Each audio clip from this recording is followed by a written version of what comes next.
What's up? J J J J. What's up, y'all?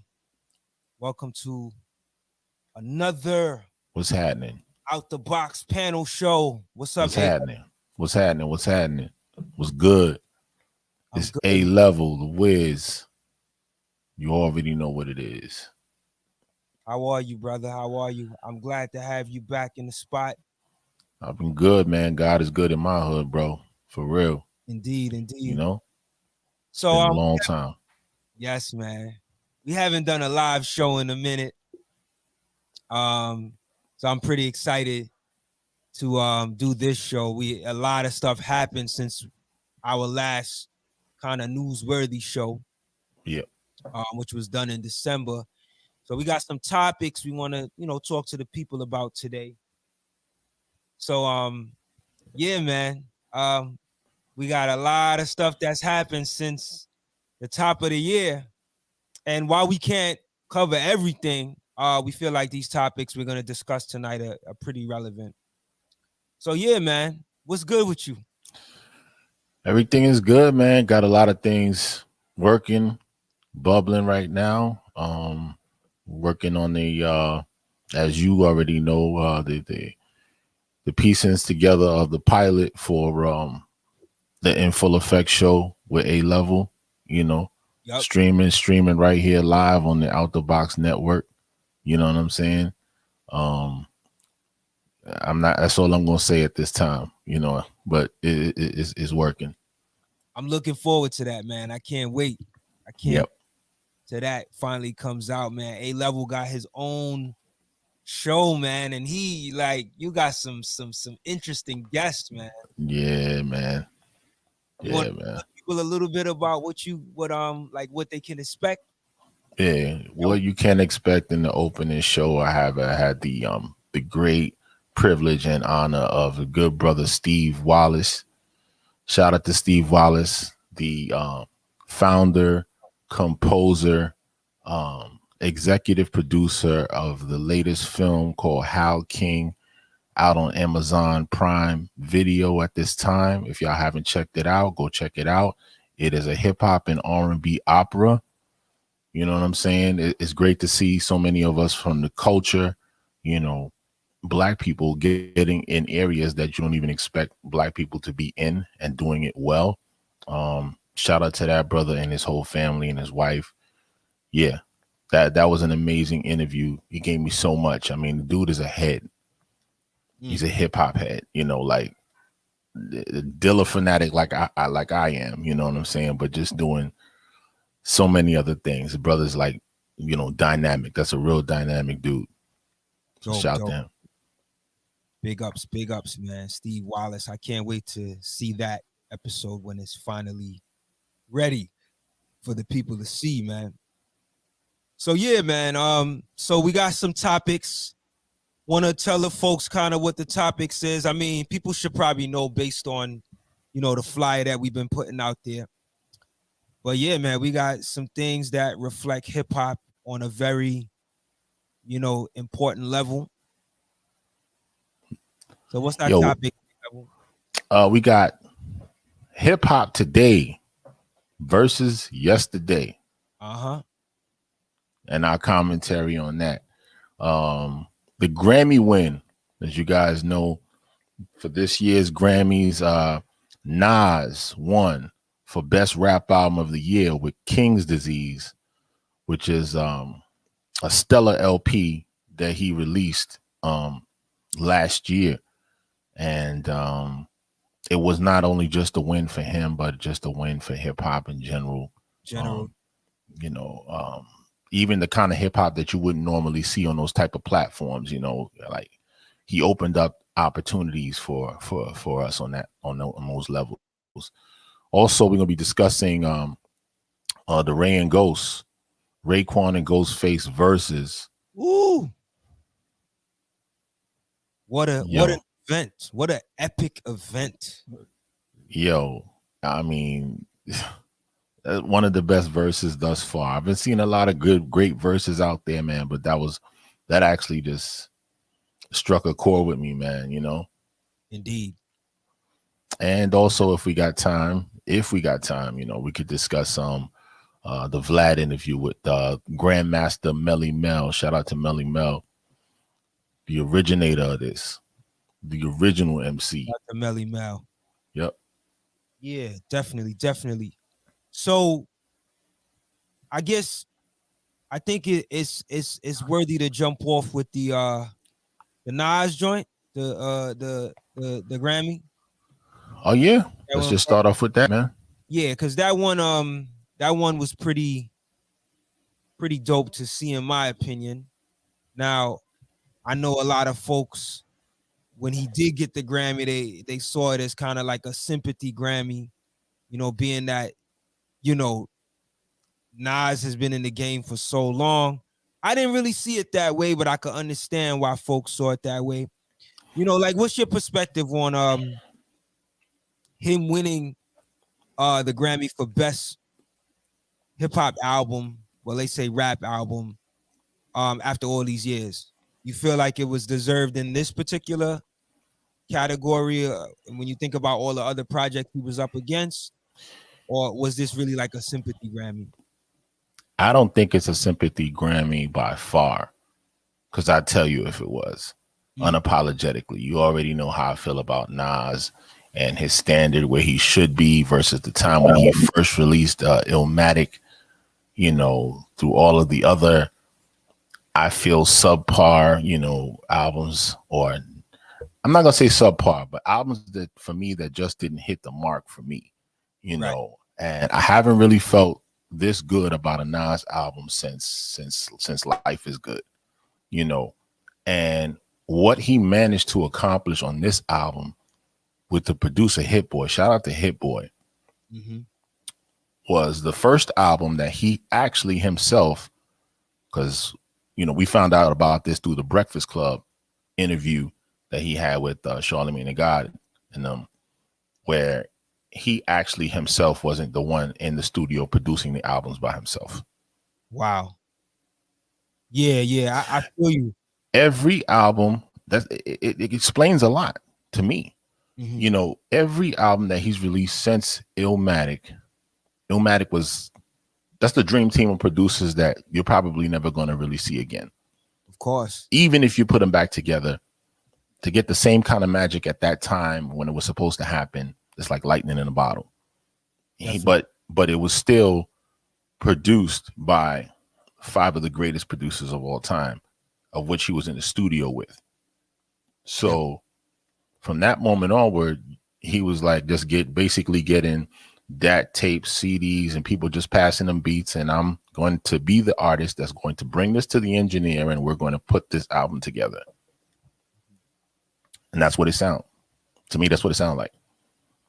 I think, and for him to be in the studio with someone that literally tailored the sound and stepped into Nas's world. Nas didn't have to step into a trap zone. He didn't have to step into a nothing and try to look contemporary, because you can look even older trying to sound younger. He didn't do that at all. He sounded like him.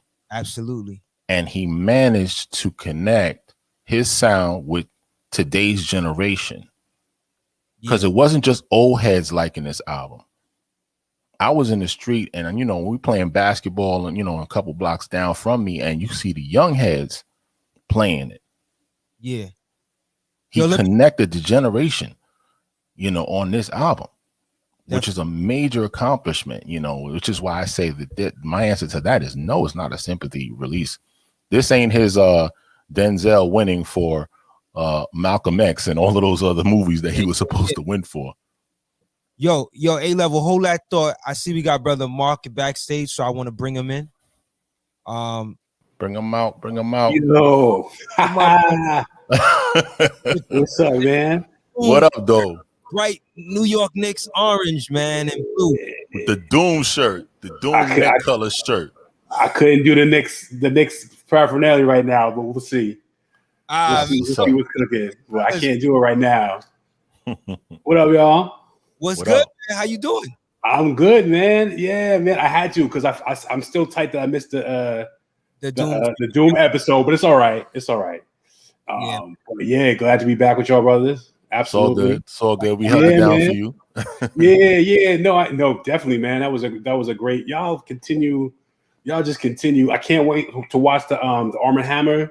Arms and Hammer. Is that Hammer, yeah, I just saw you drop that. Just like it's not stopping. Cril has been dropping consistently on the nonstop, low. like 5 episodes a week, y'all. Right, that Jay Nice was crazy. I didn't even know he's from Delaware. Like, so yeah, man. I'm just the knowledge is crazy. Indeed. Yeah, man. Alchemist, they produced that Arm and Hammer album. Crazy album, man. It's so dope. Word. Yeah, man. So I'm just excited to be here, yo. Yeah, I'm definitely, not to take away from Al's point. I want to keep that rolling. But I was listening backstage to what you were saying, and it's crazy because Nas is at a point now where, of course, he's seen it all, done it all. And it's interesting that you bring up that collective of producers that he stepped into the arena with. Premier, no pun intended. But Pete, Tip, Large, and the thing was, I really feel like these guys were already kind of established veterans in the game, and they encountered this phenom, this wonder kid, and I think that really boosted their excitement too. Even Q-Tip to this day still talks about it. So I think the flip is really what happened is that who knows? I mean, I think this was a blessing in disguise for Nas at his age, at his level in the game, his level of experience, to connect with a guy like to connect with a guy who's been in the game for a minute too. But you really I think he really Hit Boy really tapped that button, hit that level of excitement. So now Nas is really amped about what he's hearing, and when you hear what's coming out coming off of Hit Boy's palette, it gets you to that point. It's like, what can this man not do? And I feel like they matched each other's, energy, and to be honest, with Nas, I don't know if y'all addressed the comment yet, but it didn't surprise me for Nas to say something like that. First of all, it was in Financial Times, so it's like, he's obviously on some other stuff. And who knows? Maybe his ear's not to the street like it used to be, or what have you. But I could see him definitely being jaded and not really, connecting with that with what the new stuff is coming out.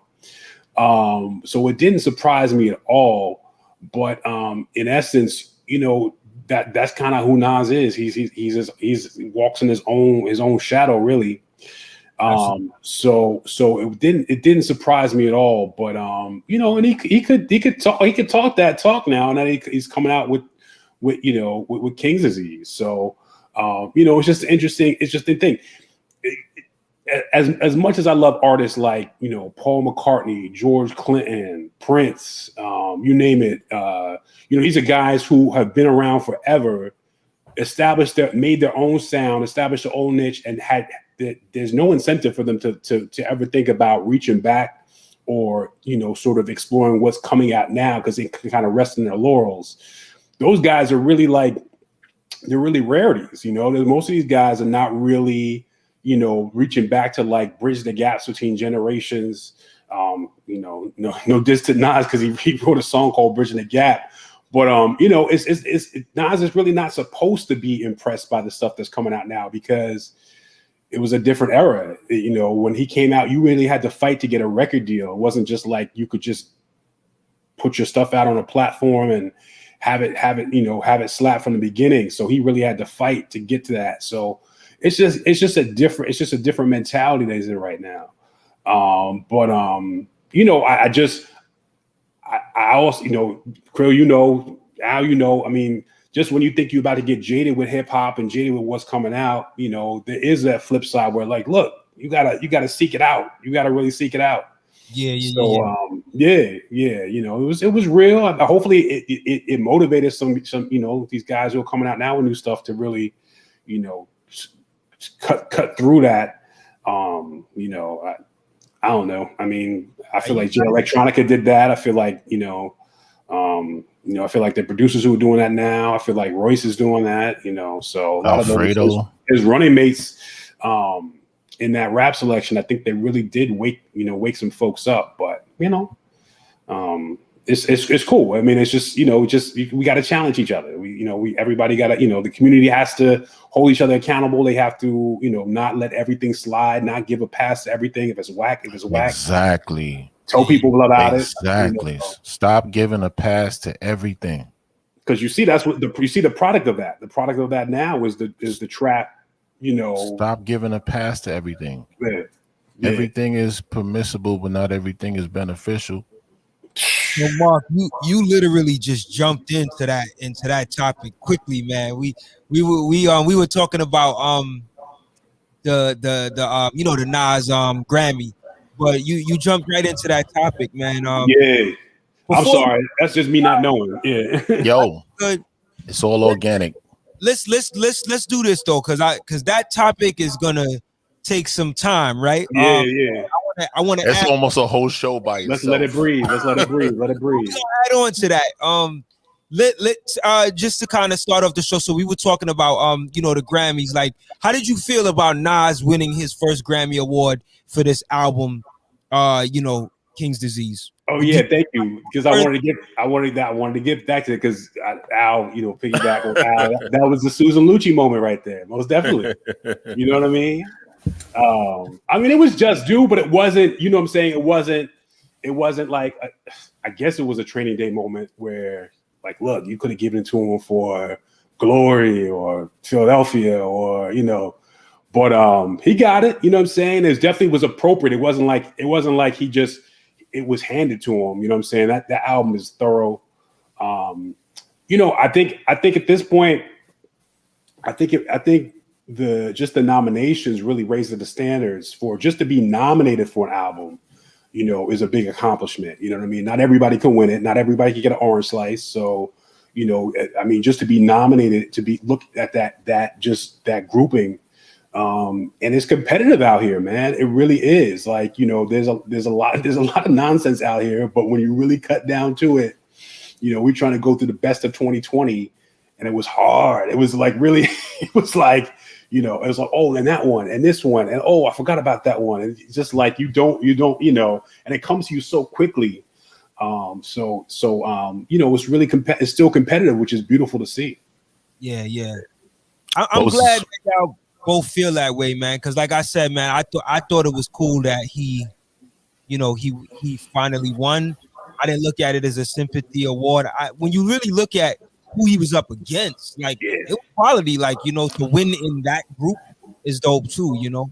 What stood out to What stood out to me even more was like the fact that those albums you wouldn't normally typically see in that category. Right. All of them. None of them would fit the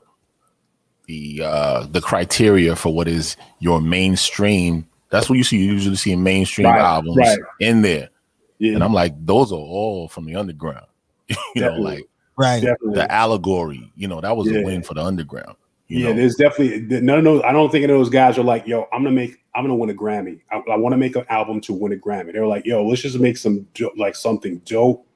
Definitely. I didn't even know if they were really like trying to sell a whole lot of records, really like trying to make stuff to something. They were just like, let's just go in, and that's beautiful. Shout out to whoever was on the board this year because hopefully that lights a light of hope for real hip hop.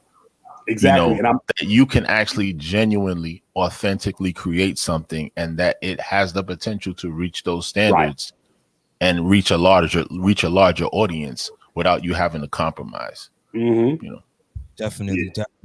And just, I'm excited for the next Grammys, just based off of what this year's Grammys. I'm like, okay, they're not playing around, so let's play it. Stick to it, But they definitely got it right this year, particularly for rap album. So let's talk about this Ghost and Rae.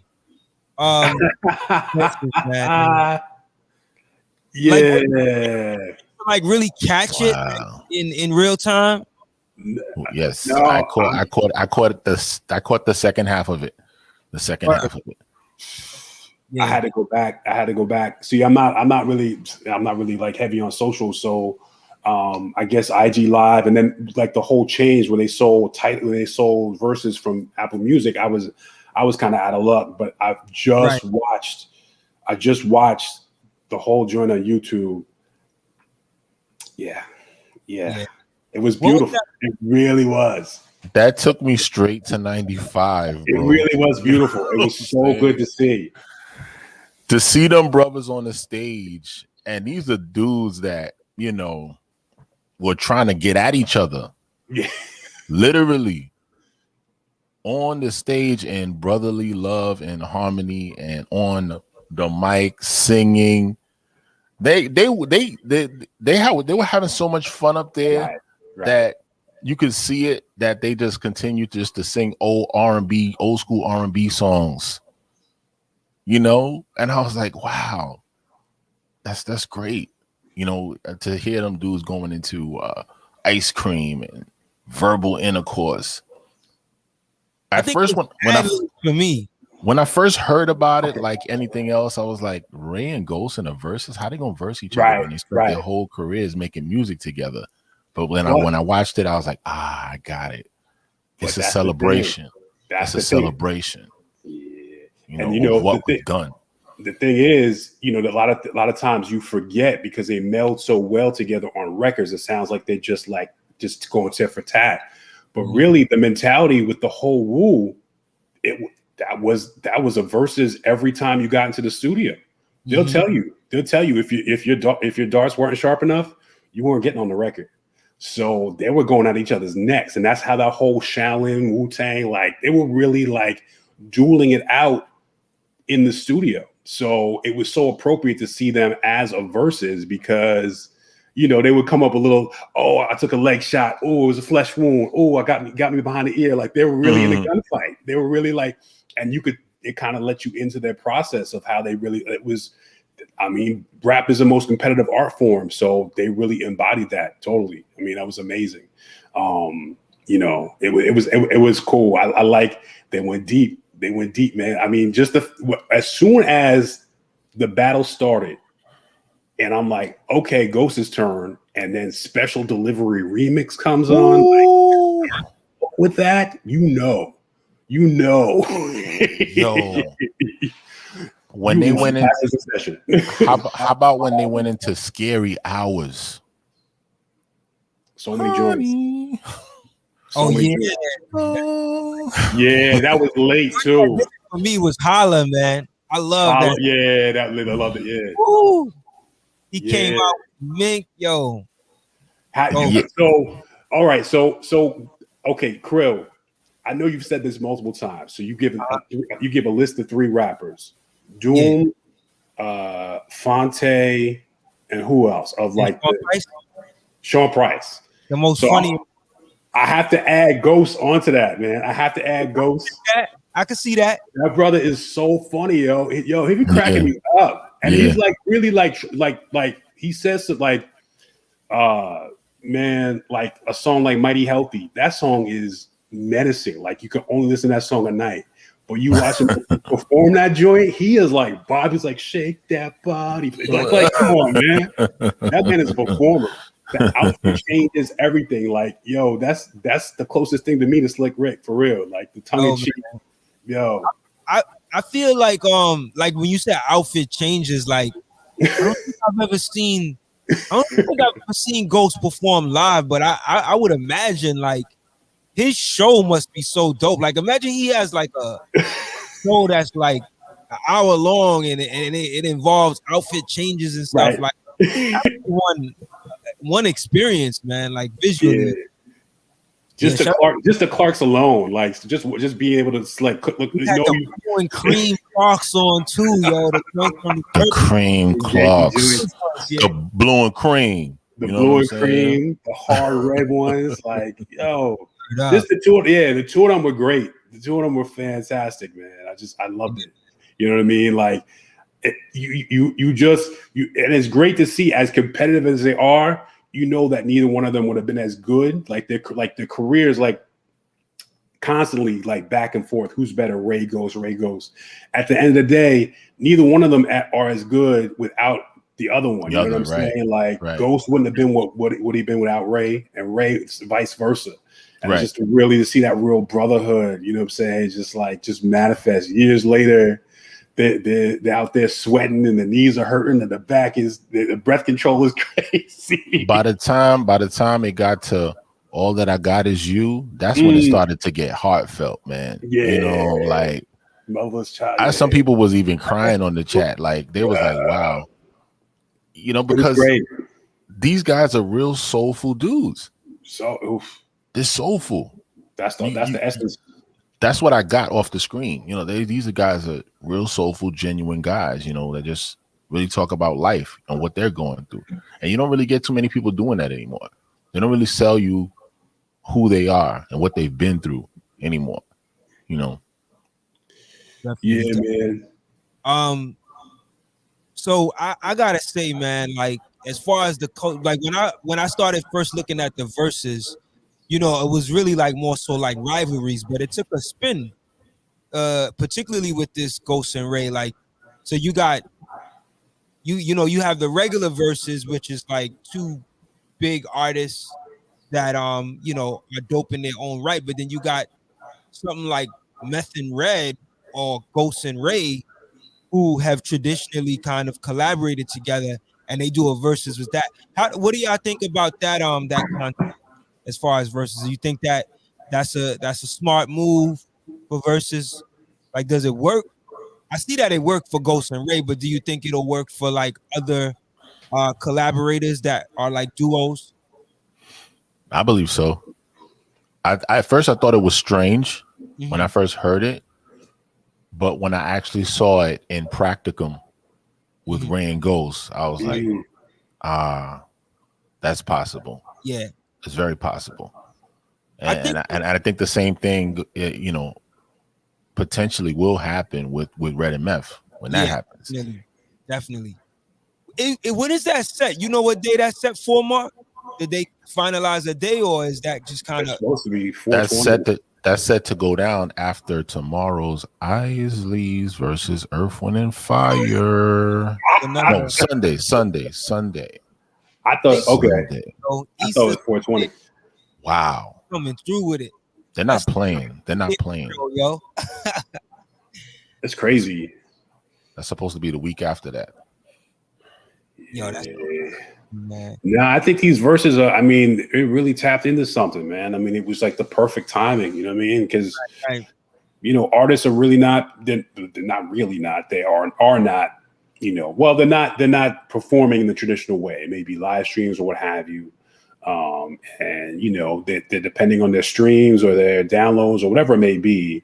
And this is a point where it's like, yo, I didn't, you know, I gotta go back. Yo, let me find the Special Delivery remix. Let me find that Beyonce remix. Let me find the Freaking You remix. Like all these joints, you know, you forgot about, and now you like they just spark your memory. And it's like to make it. It's nice when you got the social media aspect too, because it becomes an event. It's like a concert that you all watching with your friends. Definitely. So it just sheds light on artists' past work, you know, and all they got to do is really just perform the joints.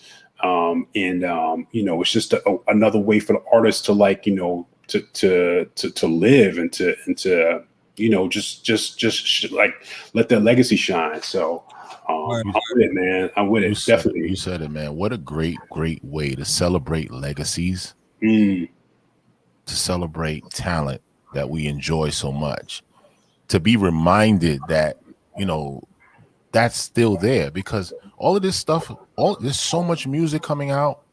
How can you tell the forest from the trees nowadays? You can't, you know what I'm saying? And that's one of the things, like with the pandemic, like I feel like I've been listening to more old stuff, just going back, because I feel like, you know, every week, you know, you're like trying to catch up with the new stuff, and then like after a while it kind of just, you know, so you just, you know, many people have been like reflecting on just life in general, and just a nice time to just press rewind and to like remember those classics, you know what I'm saying? Like I remember like a month ago, it was probably like 6 months ago, for some reason like Mighty Healthy just came on. And I was just like, I was really like, my ear was like dissecting it. And I was just like, the way his vocals are recorded is so crazy. You know, and just to like go back and listen and just like Supreme Clientele, I think the lyrics, like a majority of the lyrics he wrote, he'll go on like sabbatical or go like, so he was in Africa. And I don't want to say how he was living, but I know it wasn't like he wasn't in a resort. Like he was really like living like amongst the people, had no producers, nothing. And just like his mind, just the stimulus of being in Africa and like just feeling so free. And that produced the landscape and the architecture for all most of his lyrics. Wow. For Supreme Clientele, a classic, you know what I'm saying? That's just was so ahead of his time. And for this man just to like sit, so just hearing all these stories and going back and reflecting on the music, man, it's just crazy. It's been a beautiful time to just really sit back and digest all that stuff, man. So, the devil putting fear inside the black babies. 50 cent sodas in the hood, they going crazy. Yo, I mean, Ghost, man, that brother. Nobody thinks like him. Nobody thinks like him. So dope was. I think it had a lot to do with them two cats as individuals too, right? Like in terms of what they represent. Like right. I feel like the Meth and Red one is going to be special too, but like there's something about Ghost and Rae that it just brings a certain mentality. Yeah. You can't think of one without the other, really. And then they went into the Jodeci joint too. Yeah. And looking like they could still, like, they look great. You know what I'm saying? Like, they look like got stacks like the International House of Pancakes. I was like, wow. Yo, what was forgot about that? Like, they had multiple moments on that stage where they were just talking. And that was hilarious. Like, that was the best. It's like, this is awesome. Like, you're not gonna get that from anybody else. You know what I mean? And I think the chemistry too that they have just kind of played off. You know what I'm saying in that Verzuz. So, yo, it was like they forgot they were even on camera. They were just like chilling and building. That's what I loved about it. So organic. What about the DJs though? They did it. Did you hear the beats that they were playing in between? Yo, I was like, whoa.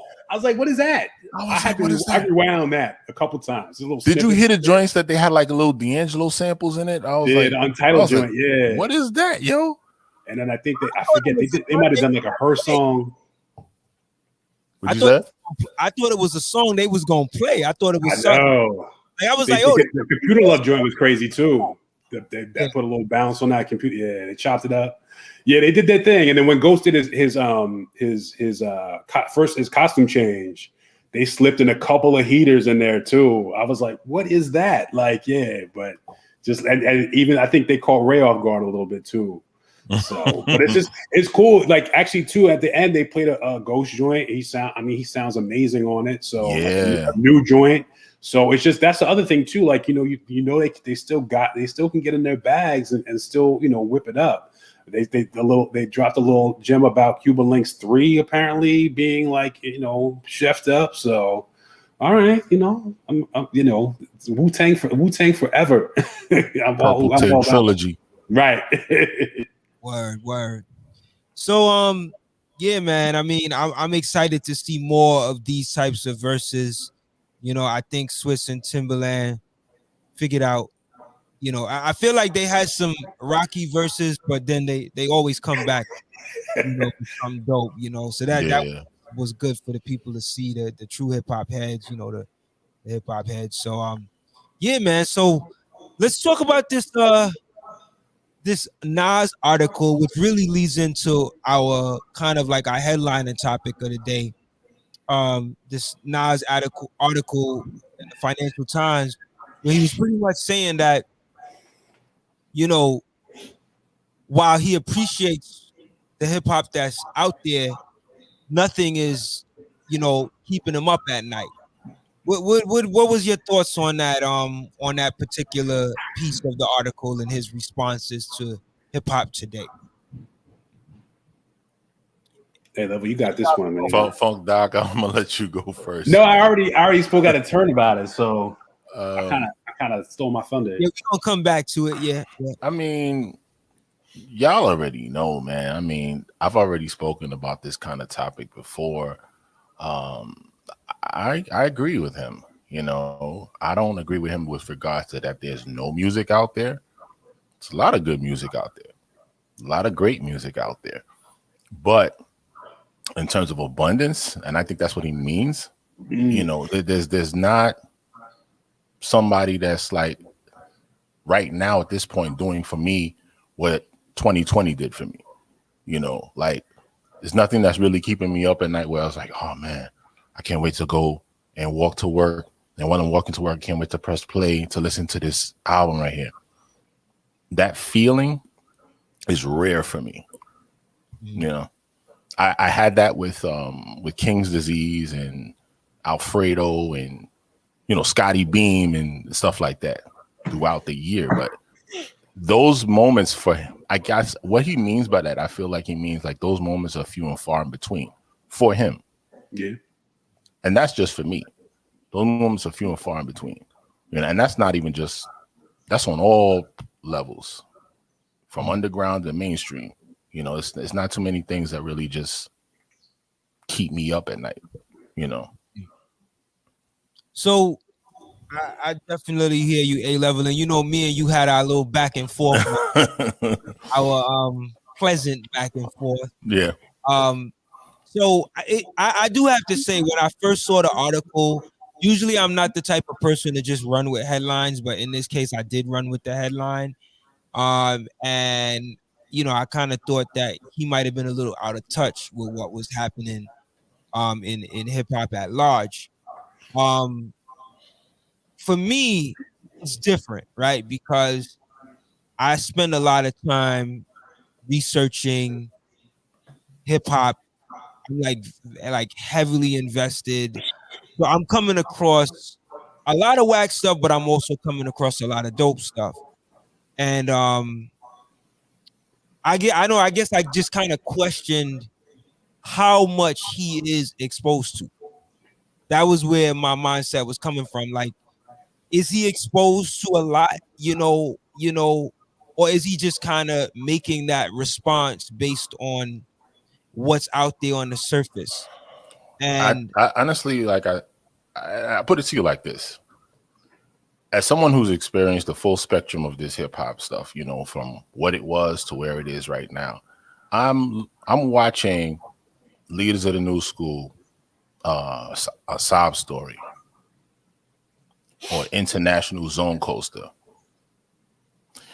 These guys is, you know, and this is why I can't wait till we get into that that Vlad TV interview with Melly Mel, because he's saying exactly what I'm saying right now. You know, I'm kind of exhausted with hearing the same greasy raps and people thinking that the greasier that I can talk is optimum bars. Right. It's not.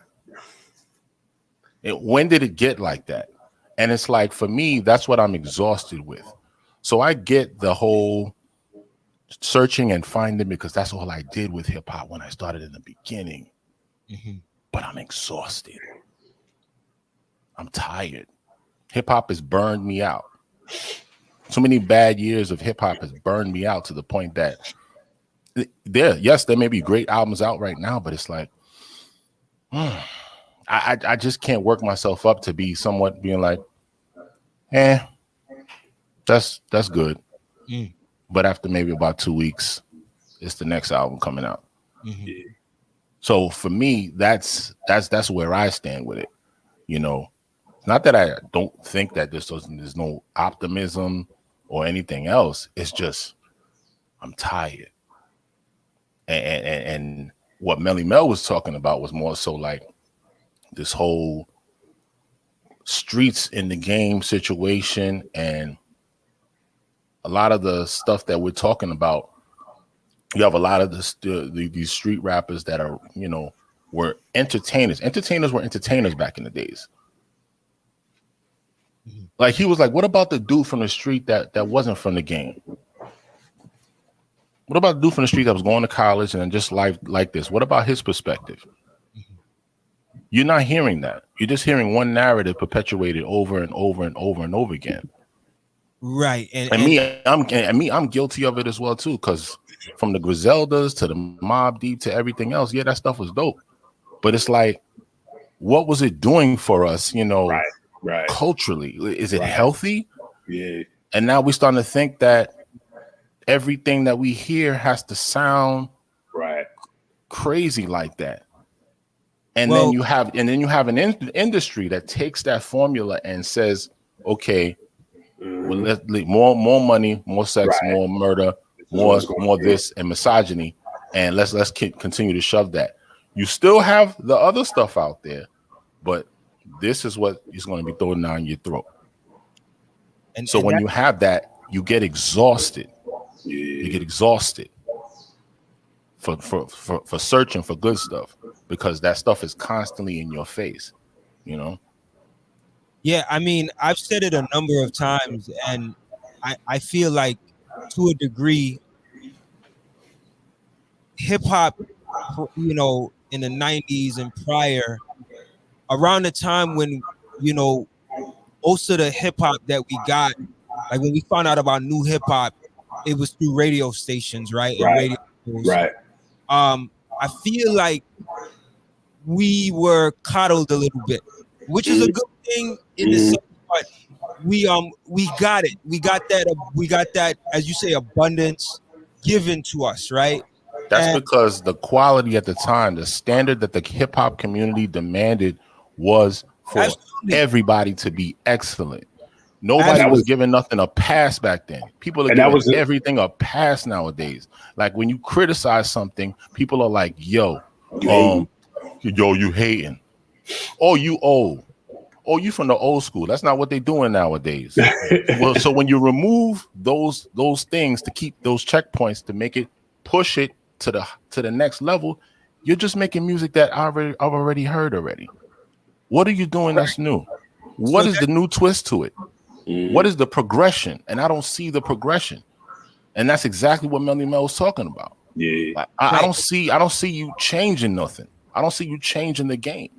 And that's what I want to see the game changes. Where are the game changes? Not the people that are doing the same thing that was Mobb Deep been doing 20 years ago. So A-Level, I would be remiss if I didn't say the game changers are showing up on this channel, right? In terms of who I decide, who I'm promoting, the artists, these are the game changers. The thing is that they're not readily available in the way that they used to be on the radio platforms that we would get the music from. So now you got to have platforms like this, right? And other platforms that people need to check for.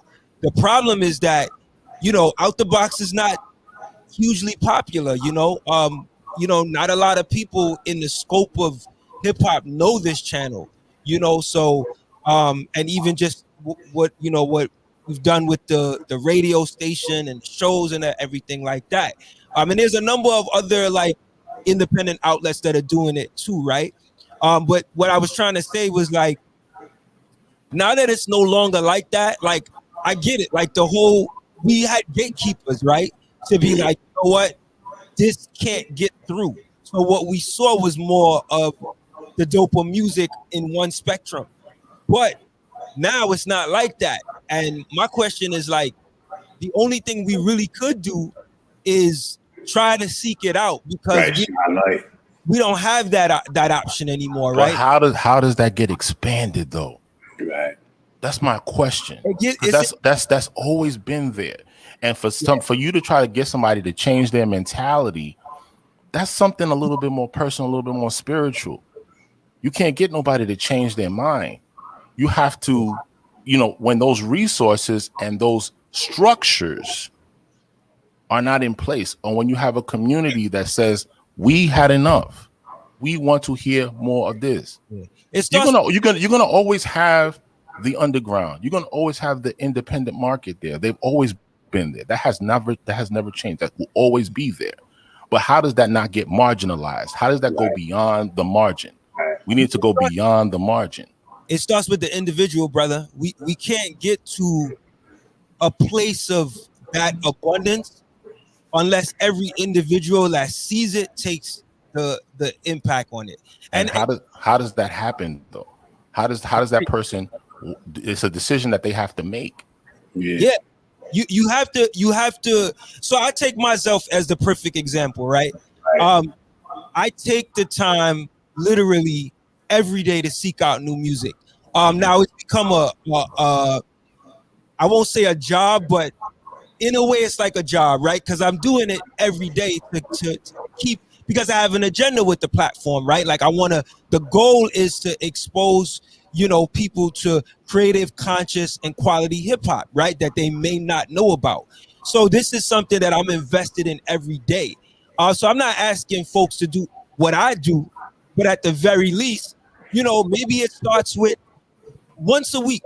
Once a week, you're gonna find something new that you never heard before, and you're gonna give it your listening ear once a week, and then you just expand your mindset that way, and then you promote it or you share it in environments that you think people might want to know about it. And I know you do a wonderful job with that because you've shared a lot of your insight with some of the folks you've come in contact with. So I would say start a blog, you know what I mean? But you don't have to do that. But I'm just saying, at least start with, opening the mindset to like. I appreciate your perspective, brother. Yeah. But music is subjective at the end of the day. Your perspective on terms of what you do on this particular platform and how you feel about music is different from the next person's. Absolutely. Which is what gives us variety and, differences in opinion. You know what I'm saying? And they're all respective. But at the end of the day, I like what I like. I like what I like. Like I've heard stuff that you play and everything else. I'm gonna be honest. It really doesn't always do anything for me. You know what I'm saying? I get it. That's just me. That's just me. That's just who I am. You know what I'm saying? Might I change maybe tomorrow, but 2 months from now, or maybe a year from now? I may. Yeah. I may never. That's just who I am. You know what I'm saying? But there are stuff that you do come in contact with. So I'm just saying that the point is there stuff. Right. It's not is there stuff. Yeah. Is there enough of it to make me really want to really reignite and turn this thing on and say, hey, let me to listen to hip hop all day, every day. Right. And that could be from the fact that I'm a father now and I'm doing this and hip hop is not at the 100% center of my life the way it was before. Yeah, I get it. Which is part of the premise of what it is that I'm writing nowadays. You know what I'm saying? I used to love her. How much do I still love her now? I get it. How much? Is it enough for me to really still chase you the way I used to? Or am I going to chase you knowing that I'm going to get burnt?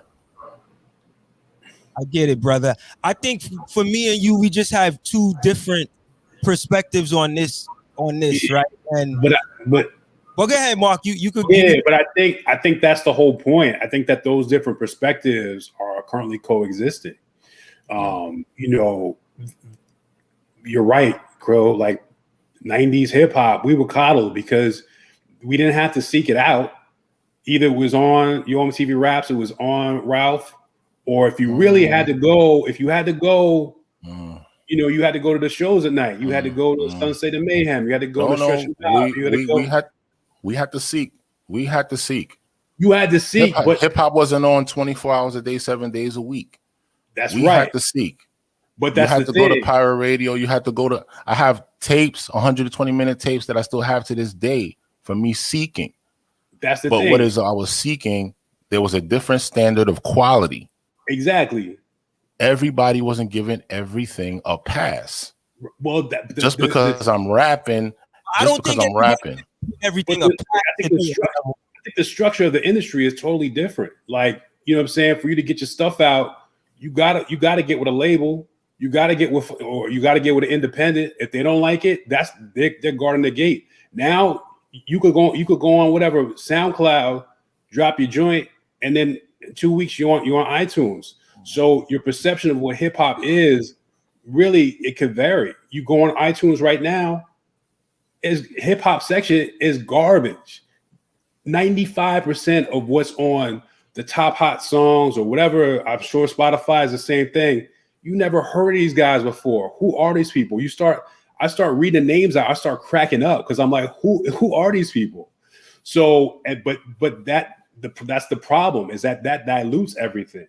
So back in the day, you didn't have so and so and Little Young so and whoever rhyme. It wasn't you didn't have to sift through. I mean, you had to seek it out. But there was the retention rate was much higher. The quality was much higher because that's what it was. It wasn't getting on the radio if it was nonsense. Now there is no radio. It's just whatever's out there. It's just you just try to get it, and It's like you're just swimming in the ocean. So I mean, there's two different struggles. You know what I'm saying in terms of like, okay, back in the 90s, you know, we had the bad boy era, or we had the Rockefeller era, or we had whoever. So we hit our alternatives though, and we got what we got, and it was all classics back then. I really feel like just this just information highway, all this stuff that's coming out right now is really clouding our judgment, and it was really refreshing going back to the Grammys. Like, hey, Lil Baby could have been nominated. Gunna could have been nominated. All these guys could have been nominated, but it was just like, look, we taking it back. So, you know, hip hop is always going to be in the front. It's always going to be the mainstream. It's always going to be infiltrating the media, commercials, TV, what have you. But the perception of hip hop is really that's that dangerous thing. And I can understand if you go on YouTube, right, or whatever, if you go on Spotify right now, and you go into the hip hop category, you're gonna be like, yo, hip hop is taking a loss. But if you listen to Kril's Mixcloud at night, you may not like everything, but at least you know hip hop is completely different. I mean, there's so many different faces to it right now. So I mean, you know, it's like if you getting a prefix like 7-course meal, everything is delicious. You know, you're like, yo, hip hop, yo, this meal, I love food, it's great.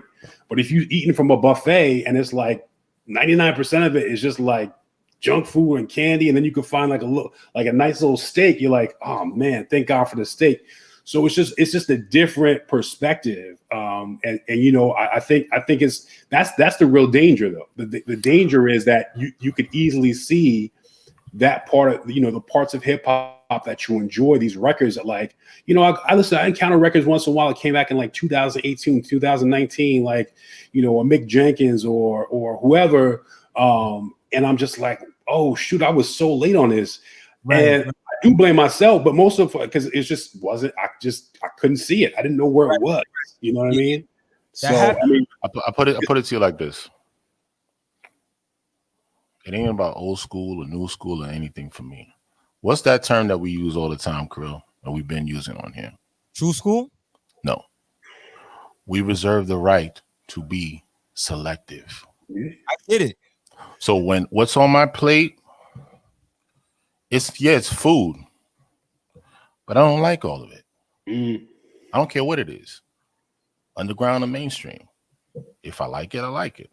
It's like my daughters; they like what they like. I get frustrated with my twins. You know, Danielle, she eats this way, and Camille eats that way. One person, if you don't put ketchup on their chicken fingers, they're not gonna eat it. Right. Doesn't matter how you sell it. It doesn't matter if this. It doesn't matter if that.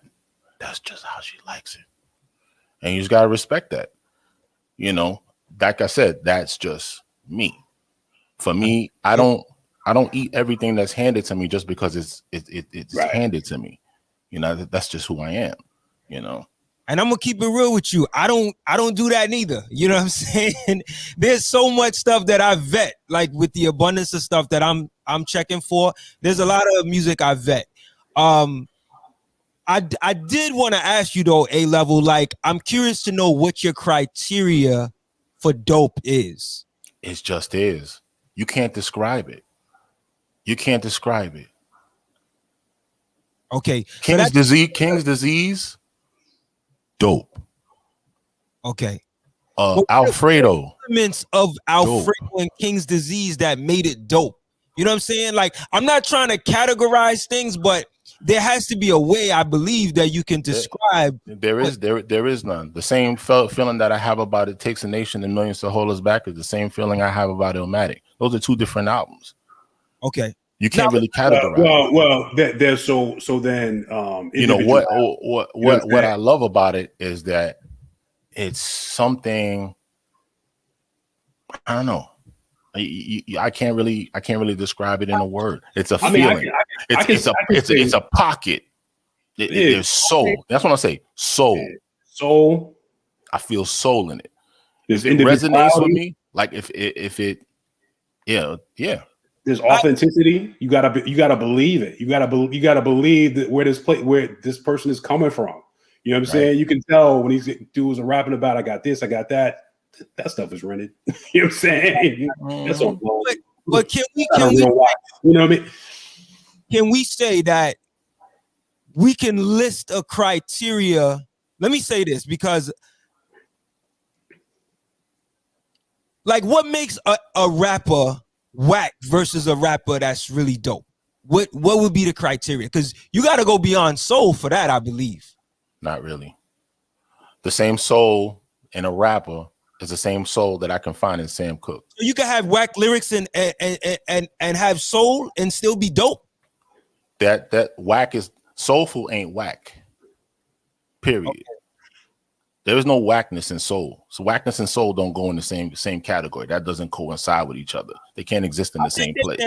I think they can. I don't think so. Because here's what. I don't think so at all. What you might consider soul, them young cats that is into the drill music. It's subjective. Might speak to their soul too. It's subjective. Like I said, music is subjective. It doesn't matter how we slice it. We can all try to convince each other as to why is this and why is that, and we try to win each other over. But at the end of the day, music is subjective. Like you just said, you're right. I can't convince somebody who listens to drill and who listens to trap music and tell them that what they're listening to is not soulful and innovative. But I can tell you what I feel. I get it. What I feel is soulful.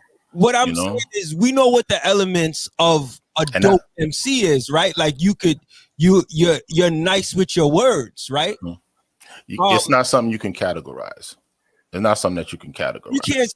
You can't or index it. Not for me. So you can't say that a dope MC is not somebody who's nice with his words lyrically. Yeah, but we're talking about soul. Soul, is different. Look, I'm just saying, let's just keep it at. I'm trying to find a place that we all could agree on. Mm-hmm. That's all I'm saying. Because if we look at it from, oh well, it's subjective, then we won't have a place to agree on, right? Sure. So like, what is the one thing that we all agree on about Jay Electronica, right?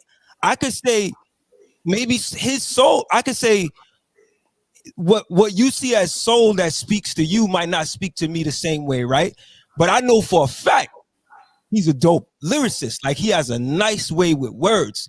He's not just penning, anything together. You know what I'm saying? That's what I'm trying to figure out. Like, where can we agree that, it's tangible, that we can literally see it, and it's not personal. It's not, it's not based on the individual, right? Like, we could all say, okay, boom, boom, boom, he fits this criteria. Because I think that's where we get challenges too with, being able to say what's hot and what's not. That's just. I don't think it's a challenge for me. At the end of the day, you like what you like. That's the bottom line. We all have three different opinions. Our opinions are going to go in different directions, and sometimes they're going to meet in the middle. I get it. For Jay Electronica, I think the one thing that might resonate with all three of us is that he's a lyricist, right? Right. Yeah. He's a dope lyricist. Yeah. But you got a lot of dope lyricists out there. Yeah. Doesn't necessarily mean I want to go buy your album. Right. But Jay the Kiss is a dope lyricist.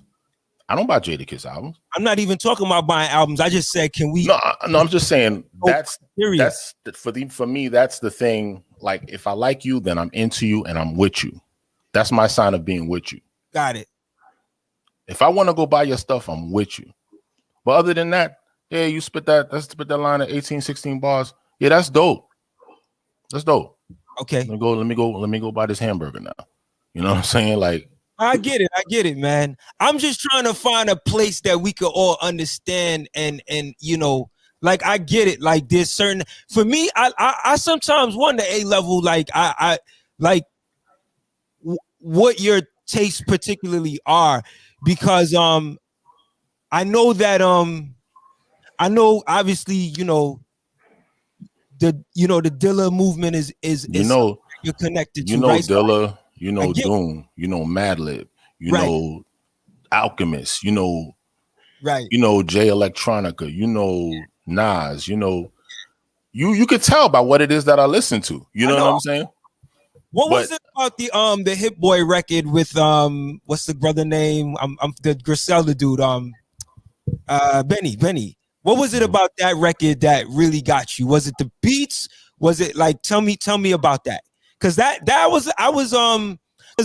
you know, we talked about Griselda before, and to my knowledge, you weren't really, you know, checking too much, but then this record kind of changed things. Can you elaborate on that? What changed things is that on this album, he gave me a little bit of his life. Nice. On there. Okay, so there goes give me some of who you are. I like that. Everybody can talk about, you know, this and that and spit some flow and stuff like that, but give me some of who you are. See, that's exactly what I'm saying. You see, now I'm getting a understanding, right? Like you say he gave you some of who he is, like, you know, the introspective, I guess, lyrics.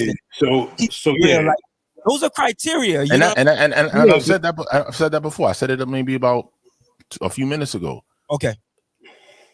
Giving you a piece of your soul. Artists don't really do that these days. No one really wants you to know who they are. No one really wants you to know who they are. They just want to just say whatever, what on the mic, and, you know, get praise for it, and that's it. You know, the people that give the people that do that A-level. I'm telling you, man, there's a lot. And that's a lot of those underground artists that do that I don't like. I get it. I just don't like them. Your point. Right. Point. Nobody does that. I'm just dealing with your point. But I get it. You don't have to like them even though that they did that. And sometimes they can give me a piece of their soul if their music is whack. You know, like to me. I get it. I'm just going with your criteria. That's all. Word up. But this is always beautiful. Me and A-level go back and forth a lot.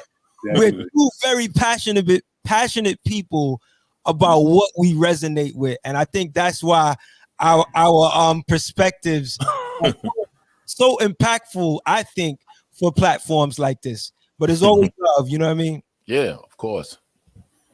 Go ahead, Mark. We sorry to pull you in between. Nah, I'm loving it, man. I'm loving it, man. No, I see what y'all. I see. I can see again both y'all points. See, that's why I'm here. Yeah. But you know, it's right, because I think Kril's got a good point in the sense that, you know, we have to develop some type of criteria. If we're going to hold the standards, we got to come up with some criteria. And I think what we're getting at in terms of the criteria y'all were talking about with Benny was that the authenticity, you know what I'm saying? Like, there's plenty of guys out there who are rapping about selling bricks and being in shootouts and all that stuff. But when the words come out your mouth, do we believe them or not? I mean, that's a simple thing.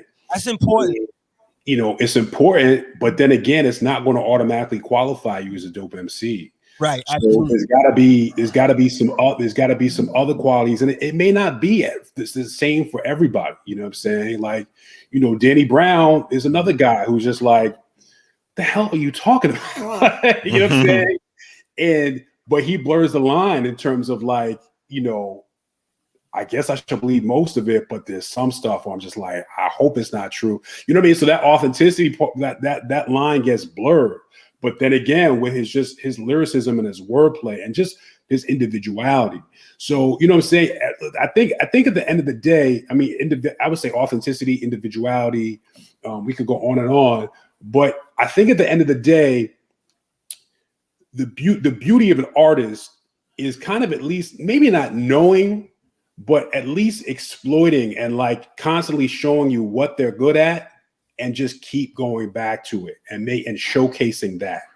So maybe lyricism may not be your best attribute, but your flow or your rhythm. I mean, you know, rest in peace to Fife. Fife would say some like stuff and you're just like, it would make you laugh. You know what I'm saying? You know, he wouldn't be like, I don't know if he would put his money on him to battle, but you know what I'm saying? Just like 8 Million Stories. I mean, that brother's just telling you about his life. You know what I'm saying? Like his little brother wanted Barney. You know what I'm saying? Like, who would put that in a rhyme? So it's not the dopest bar ever, but just like his energy. I mean, I guess energy is another question. So there's all these different things. And as long as you're getting it and the MC is comfortable in that space of giving it to you and, you know, just being able to maximize it, I think that's really what makes an artist, like really gives an artist their power and their strength. So, you know, it's a slippery slope. You know what I'm saying? You can't, it's just really comparing apples to oranges with a lot of these MCs. But, you know, like you said, then there comes that intangible. It just pokes out and just sticks you. Just like, yo, I got to keep. This is my guy. I love how he rhymes. I love what he talks about. I love his beat selection. All these things, you know, come into play. So there is that unspeakable, intangible thing that I was talking about. How I was like, you know, like what are the boxes and how many boxes have to be checked? There's really no right answer. That's the beauty of it. That's the subjectivity of it. You know what I mean? It just allows you to be free in how you think and what you appreciate. Definitely, man. This was an insightful convo. Yeah. And I feel like what I like about this is you know, A-Level's point of view is the same by a lot of folks, right? And I would say mine's as well and yours as well, Mark, right? Like, so for me, it's always kind of like, okay, we know what it was in the past. We know what it is now. How do we kind of like come together and bridge the gap? I believe that somebody was telling me the other day that you know, back then, and I'm sure A-Level could talk to this, like people sounded different. Like more MCs had their only unique sound. And I think that standard was held a little higher than it is now, right? There's a lot of dudes that I think are dope, but you could tell that they sound like someone we've heard before, right? But that standard is something that whenever I talk to folks who came up in the golden era, they always talk about this idea that people did not sound the same. You know, MCs didn't sound the same, and there was a whole prestige around not sounding like anyone else. And I think that is still a standard that maybe we should hold true to.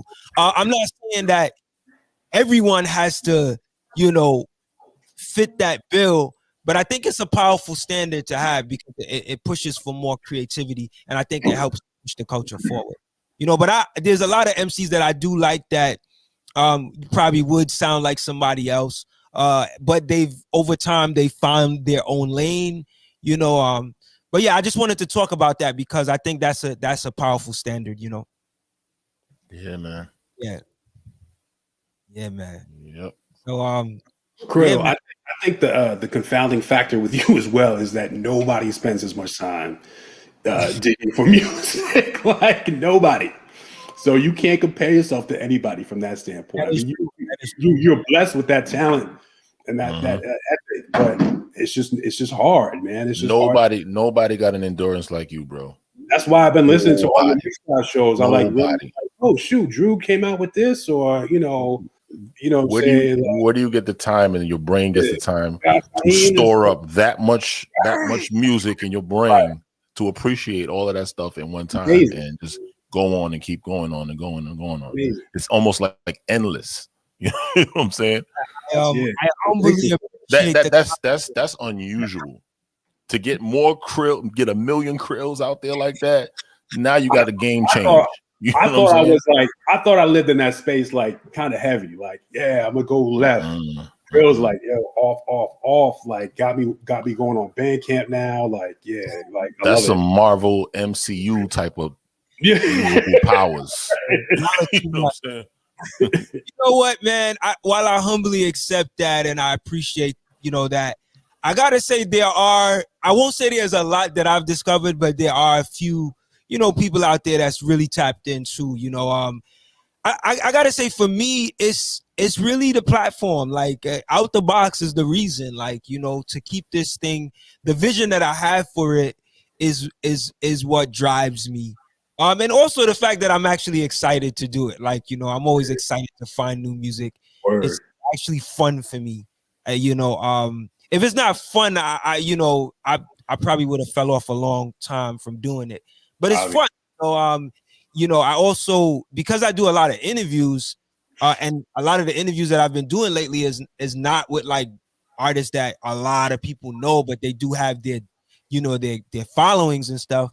I do have to do a lot of research, and I hold I want to keep my level of professionalism strong, right? So I don't, when I do these interviews, I try to approach them from a very thought-provoking standpoint. But what that does is it helps me to get a greater appreciation for the music. So because I know I have to do the interview with the artist, and take the interview serious, I study the music literally from beginning to end, because I do want the interview to stand out, right? I want it to be something special. I want to offer something that not only enhances, not only puts people onto this artist, right, but it also enhances the experience of the listener that's already familiar with the artist. So like, you could listen to the interview, and the same album that I'm talking about in the interview, you now can go back to that album, and now you have a greater appreciation for the album because of the interview. So that's the angle that I'm taking, and it's not an angle that is easy. Like, it takes me full 5 hours sometimes, just sitting there going over the music and figuring out different ways to ask questions and stuff like that. So yeah, you're right. From my vantage point, it's very difficult. Like, the average person is not doing that, but I feel like my approach is really for the greater community, right? Like, it's to be just with putting people on to something dope, and sharing. So my position is really just sharing to the community, and putting people on to newness. And it may not be for everyone, right? No, but thank you. At least that I'm offering something different than what the mainstream platforms would push, right? So yeah, that's the goal. But thank y'all. Thank you, man. Indeed. Shout out to the folks in the chat. Let me shout out to Talia Gem, who's been commenting early. Big ups to you. Shout out to DJ Umo, who what up, big dog? And shout out to Rosa, Reads with Rosa. She has her own YouTube channel. You want to go check that out if you're into like books, and just looking at, like, she does a lot of really cool like book reviews and a lot of cool stuff happening with her channel. Big shout out to her, man. And all of those folks that support and show love on IG. Me and A-Level was on IG prior to this, Mark. Yeah. And that was pretty cool. So we probably do that again. And always welcome to join. I know you're not on social media. Yeah, man. Yeah, I gotta get there, man. I'm sorry. In due time. No apologies needed. We understand. So I think we got it for the night, man. We ain't gonna keep this show going too long unless y'all got some last minute things y'all want to share. Yeah. I just wanted to, like I said, we don't have time for the Vlad interview, but that's a great interview. That I'm do that on another show. Yeah, that's a whole different topic. I gotta want to go into that. Thoroughly dissect that, man. He just dropped so many gems. You know what I'm saying? Yeah, you talking about the Belly Mel interview, right? Yeah, man. Yeah. That shout out to Melly Mel, man. Such a impact on just the aspect of positive hip hop, like, and simple too, right? Simple. We're talking about dope, like, he wasn't complex, but he delivered it in a way that, like you said, it was relatable, right? Like, and it was simple as well too. So Yeah. I learned a lot. I learned that he coined the term MC. You know what I'm saying? That, yeah. I gotta peep that. Here we go. He coined the term Word. MC. Check The first to do it. MC over rapper. Shout out to Melly Mel for coining it, man. Yes, man. Yes. So yeah, man. I mean, to all of our viewers and listeners, thank y'all for tuning in.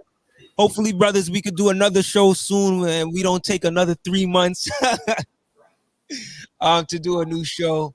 But it's always a pleasure. Shout out to J Red, who couldn't be with us tonight, but I know. What up, J Red? What up? Happy bro? birthday! Happy birthday! Happy Still celebrating. Yep. And remember to go to the website, outthebox.com. Got a lot of brand new shows up. Go support the website. And got a lot of other stuff happening. We got the Patreon page on the website as well. I got like exclusive interview clips that are only available to Patreon subscribers.